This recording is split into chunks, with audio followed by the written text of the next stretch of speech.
دوستو واقع کربلا مانو اتہاس کا ایک ایسا واقعہ ہے جو مظلوم کو ظالم کے خلاف آواز اٹھانے کے لیے پریرت کرتا رہے گا۔ محرم کا مہینہ اسلامی کیلنڈر کا پہلا مہینہ ہے۔ عام طور پر لوگ نئے سال کی خوشیاں مناتے ہیں، لیکن یہ مہینہ اتہاس کے ایک ایسے سچے قصے کو اپنے اندر سمیٹے ہوئے ہے جس کو یاد کر کے آج بھی لوگ اپنی آنکھوں کے آنسوؤں کو نہیں روک پاتے۔ کیا آپ کو پتا ہے آج سے تقریباً 1400 سال پہلے اسلامک دنیا میں ایسا کیا ہوا تھا جس کی وجہ سے دنیا کے کروڑوں لوگ آج بھی غم زدہ نظر آتے ہیں؟ یہ مہینہ اسلام کے اتہاس کا وہ مہینہ ہے جس نے اس مذہب کو شروع ہوتے ہی ختم ہونے سے بچا لیا، جس نے اسلام کے انسانیت والے اینگل کو دنیا کے سامنے لا کر رکھ دیا۔ آج ہم آپ کو اسلامی اتہاس کے اس چیپٹر سے روبرو کرانے والے ہیں جس کو ہم کربلا کے نام سے جانتے ہیں۔ کربلا کے واقعے کا اصل بیک گراؤنڈ کیا ہے، آئیے آپ کو ڈیٹیل میں سمجھاتے ہیں۔ دوستو، کسی بھی کہانی کے انت کو سمجھنے سے پہلے یہ پتہ ہونا بے حد ضروری ہوتا ہے کہ اصل میں اس کہانی کی شروعات کہاں سے ہوئی تھی۔ اسلام کی کہانی کربلا تک کیسے پہنچی، اس کی بھی ایک لمبی داستان ہے۔ فی الحال ان شارٹ اتنا سمجھ لیجئے کہ جب اللہ کے آخری پیغمبر حضرت محمد مصطفیٰ صلی اللہ علیہ وسلم نے اسلام دھرم کی شروعات کی تو عرب کے لوگوں کو دھیرے دھیرے اللہ کے نبی کا پیغام پسند آیا اور اسلام دھرم کے ماننے والوں کی تعداد بڑی تیزی کے ساتھ بڑھنے لگی۔ صرف اتنا ہی نہیں، دیکھتے ہی دیکھتے اسلام دھرم پورے عرب جگت میں پھیل گیا۔ یہاں غور کرنے والی بات یہ ہے کہ اللہ کے آخری نبی نے اپنی زندگی میں یہ اعلان بھی کر دیا تھا کہ وہ اللہ کے آخری پیغمبر ہیں اور ان کے بعد پیغمبر آنے کا یہ سلسلہ ختم ہو جائے گا۔ آپ کی معلومات کے لیے بتا دیں، حضرت محمد مصطفیٰ صلی اللہ علیہ وسلم کی ایک بیٹی تھی جن کا نام فاطمہ تھا۔ اللہ کے نبی نے اپنی بیٹی کی شادی اپنے چچا حضرت ابو طالب کے بیٹے حضرت علی سے کرا دی۔ جانکار بتاتے ہیں حضرت علی نے اسلام کو عوام تک پہنچانے میں بہت ہی مہتوپورن یوگدان ادا کیا تھا۔ یہی وجہ تھی کہ زیادہ تر لوگ یہ چاہتے تھے کہ پیغمبر صاحب کے بعد اسلام کی سرپرستی حضرت علی کو ملے۔ کئی لوگوں کا یہ کہنا ہے کہ اپنے آخری حج سے لوٹتے وقت غدیر خم کے میدان میں اللہ کے نبی نے اپنی زندگی میں ہی اس بات کا اعلان کر دیا تھا کہ میرے بعد حضرت علی ہی اسلام کے لیڈر ہوں گے، اور وہ باقاعدہ اس بات کو لے کر اللہ کے نبی کی حدیث اور ثبوت بھی پیش کرتے ہیں۔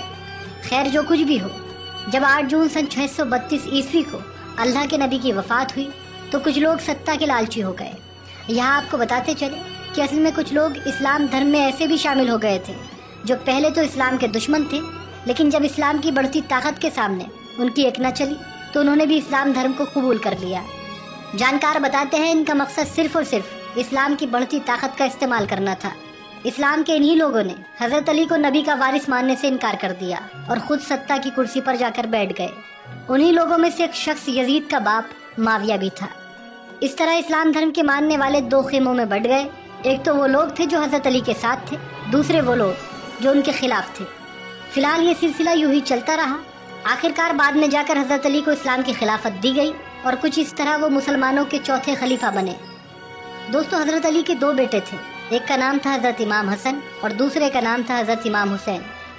امام حسن حضرت علی کے بڑے بیٹے تھے، اس لحاظ سے آگے چل کر امام حسن ہی اسلام کے خلیفہ بننے والے تھے، لیکن اس وقت سیریا کے گورنر معاویہ نے حضرت علی کے خلاف بغاوت کر دی۔ اس کا نتیجہ یہ ہوا کہ معاویہ حضرت علی کے بعد اسلام کا اگلا خلیفہ بن گیا۔ دوسری طرف آگے چل کر امام حسن کو بھی ایک سازش کے تحت زہر دلوا کر شہید کر دیا گیا۔ کہتے ہیں جھوٹ، فریب، لالچ اور دھوکے سے ستہ حاصل کرنے والوں نے یہی سے کربلا کی بنیاد رکھ دی تھی۔ اب سوال آتا ہے یزید کون تھا؟ تو آپ کو بتا دیں، یزید معاویہ کا بیٹا تھا۔ اتہاس میں ملتا ہے یزید ایک کیریکٹر لیس، شرابی اور مکار قسم کا انسان تھا، لیکن دوستو معاویہ نے خلافت کی شرطوں کو توڑتے ہوئے یزید کو اسلام کا اگلا خلیفہ گھوشت کر دیا۔ کل ملا کر کہے تو معاویہ کے اس اعلان سے یزید جیسا انسان اسلامک ستہ کی کرسی پر بیٹھ چکا تھا۔ معاویہ کی مرتیو کے بعد یزید نے اپنی سینا کی سہایتا سے اسلامک دنیا کو یہ ماننے پر مجبور کر دیا کہ وہی ان کا خلیفہ ہے، لیکن یزید کی طاقت اور جھوٹ کے سامنے ایک شخص دیوار بن کر کھڑا ہو گیا۔ اس شخص نے یزید کی بیعت ماننے سے صاف انکار کر دیا۔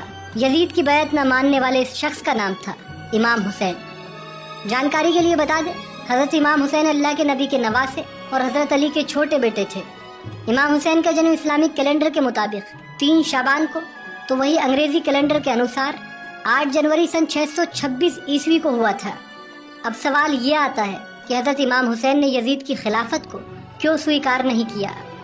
دوستو، بے شک یزید چھل اور جھوٹ سے خلافت تو حاصل کر چکا تھا، لیکن کیونکہ حضرت امام حسین اللہ کے نبی کے نواسے تھے اس لیے یزید کے لیے یہ ضروری تھا کہ امام حسین اس کی سطح پر اپنی مہر لگا دیتے.